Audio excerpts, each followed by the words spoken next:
Hello folks, so this is what happens when you beat all 10 levels of the Shiyu defense.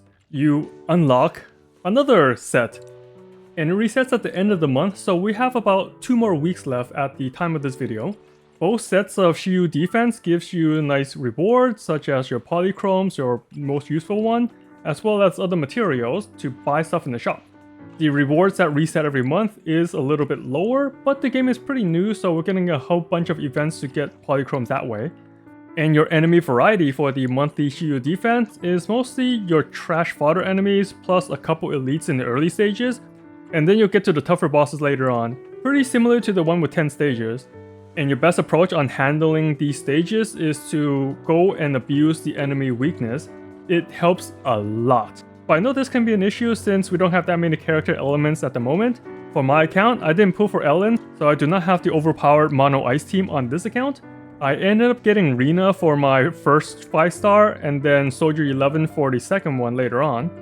So my DPS is Soldier 11 and Anton. And once you reach stage 7 of the standard Shiyu defense, you're going to require 2 teams.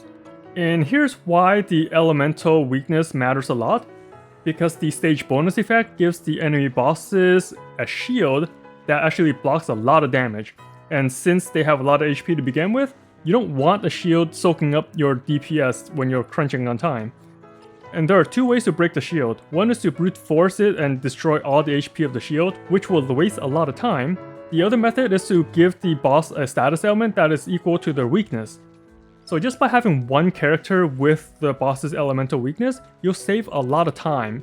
And here are the special stage effects for the monthly Shiyu defense in July. When there are normal fodder enemies on the field, your bosses and elites will take less damage, so focus on those first. And your ice and ether agents will also do more damage. So I guess it makes sense since your limited characters are Ellen and Zhu Yan, so they're trying to promote that.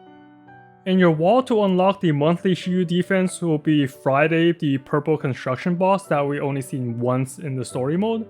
It is only weak to ether, so unless you have a Nicole built, you won't really have the team for it since we don't have Zhu Yan yet. While the second half is weak against ice, so if you pulled Ellen, you're golden. But even though I do not have Ellen, Sokaku's solo ice damage is enough to break the boss's shield in one extended rotation. And the second half boss is pretty easy since we see them all the time anyway. So I'll go over more about Friday, the first boss, since we only seen him once in the story mode. The worst part about this boss is it's resistant to physical and it's just super tanky with a lot of HP. Its attacks are very easy to dodge and avoid, but they do a lot of damage, so getting hit 4 times will probably kill a character. The good news is all the attacks are telegraphed with that screen flash. The only one that's not is his jump, but he'll jump in the air and you'll see a big red area on the ground to avoid, so that's pretty obvious as well. And once you get used to this boss's attack pattern, most of his attacks will not worry you at all, and you can use it to build extra energy by doing an assist tag. My main DPS in this fight is Anton, and since he needs a lot of energy to pierce the heavens with his drill, I'll need to keep swapping him in for a counter attack to build energy, so I try to swap in Anton for most of the flash counters. You can also just perfect dodge all the flash counters as well, but it's more beneficial to do the swap since you get more resources.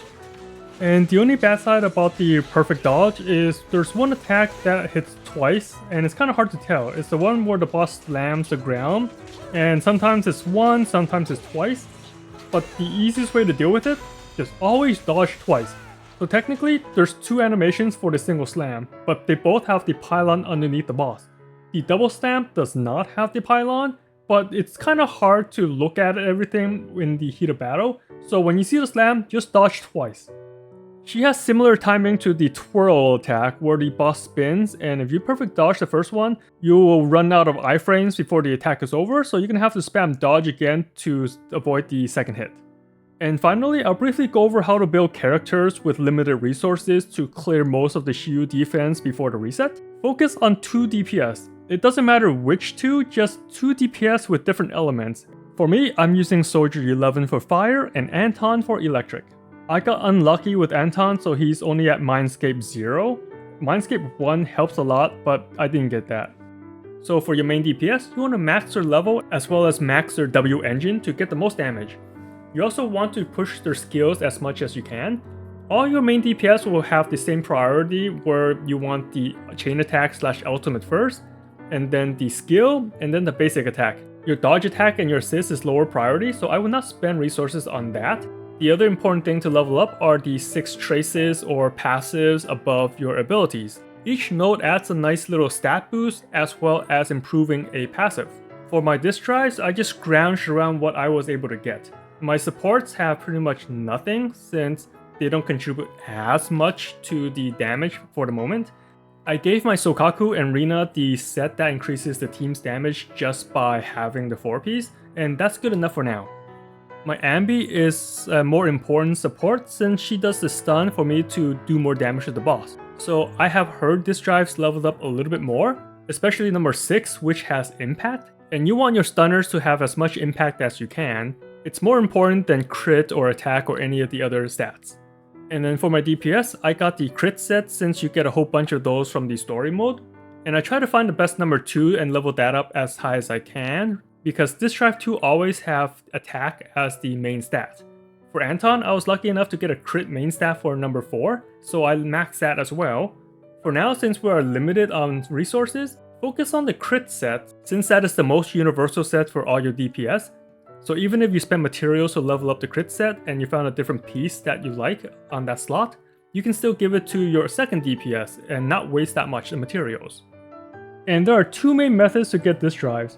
One is through the domains. Once you hit inner knot level 35, you will unlock the ability to get 5-star disc drives, but I suggest holding off and spend your stamina on character level up materials, because once you hit inner knot level 45, you get a much higher rate in getting 5-star disc drives, so it's way more efficient to get it later than now. The other method is to craft them in the Bardic Needle. This was changed compared to the beta. Now there is a specific currency just for crafting. For the beginner and intermediate tuning, just use them whenever you want. The beginner one doesn't give you any 5-stars, so it doesn't really matter too much.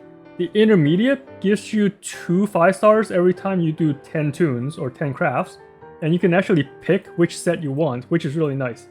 I suggest picking the crit set to start, since that's your most universal set for any DPS, and having the 2-piece is good for anyone. And for now, we do not want to pick specific slots since that costs twice as much materials. Just go with random and make the best of what you get.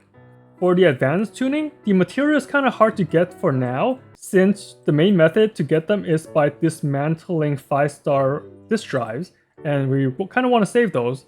So hold off on crafting these for now, and definitely hold off on crafting or spending these materials here, the tuning calibrator, since those will give you the ability to select the main stat, and you'll want to save your calibrators for later on to craft a main stat that matches the set, which will be the hardest piece for us to find. So as a quick summary, go ahead and use your beginner and intermediate tunings on whatever set you want. I suggest the crit set since that's the most universal. Save your advanced tuning for now, and focus on 2 DPS in order to clear your stages. For your 2 supports, have them both wear a 4-piece swing jazz set, since it gives universal damage to your team just by using a chain attack, and you do not even need to level up this set. And that's my quick guide on how to tackle the Shiyu defense in the first month of the game with our very limited resources and characters. Let me know if you want other types of guide videos such as a boss guide to Friday or other stuff like that. Thanks for dropping by, always appreciate it, and have fun out there, Proxy.